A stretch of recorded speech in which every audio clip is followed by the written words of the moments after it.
Salamat sa bagong araw, Lord. Panginoon, maraming salamat sa bagong araw na ito. Maraming salamat sa masarap na tulog. Maraming salamat sa masarap na pahinga. Alam ko po, Panginoon, na ako'y binantayan ninyo at inalagaan ng buong magdamag.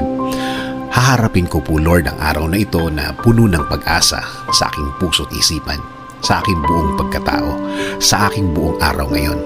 Alam ko po, Lord, na hindi mo ako iiwan ngayong araw na ito at patuloy niyo akong sasamahan at bibigyan ng guidance. Maraming salamat dahil ginising mo ako ngayong umagang ito at alam kong ang araw na ito ay magiging blessed dahil andyan ka, Lord. Punuin niyo po, Lord, ng kasiyahan o joy ang aking puso. Ipaalala niyo po sa akin kung gaano ako ka-blessed sa araw na ito. Lagyan niyo lagi ng dahilan ang aking kasiyahan at mga dahilan kung bakit magiging thankful po ako. Kapag pumasok na po ang problema sa aking araw ngayon, i-remind niyo po ako ng inyong pagmamahal, ng inyong presensya, ng inyong kabaitan, ng inyong pag-aalaga, na kayo po ay laging andyan para ako'y alalayan. Kapag ako ay nanghihina, ipaalala niyo po sa akin na lagi po kayong andyan para ako'y tulungan, para ako'y alalayan, para ako'y alisin sa isang problemadong sitwasyon. Lord, kapag naalala ko ang aking problema, please remind me that you got me, that everything will be okay and fine. Please remind me also of my purpose.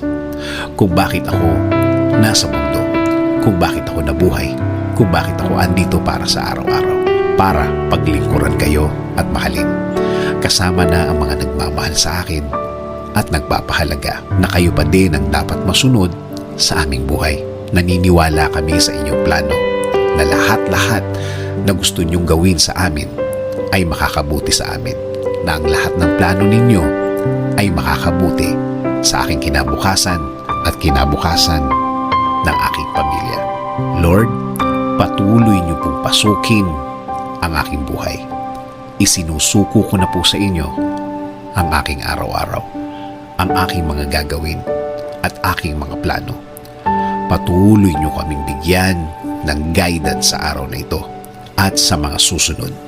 Alam ko po, Lord, na ang araw na ito ay mas mabuti, mas maganda, mas produktibo kesa kahapon. Dahil ang lahat ay magbabago kapag kasama ka namin, Lord. In Jesus' name we pray. Amen.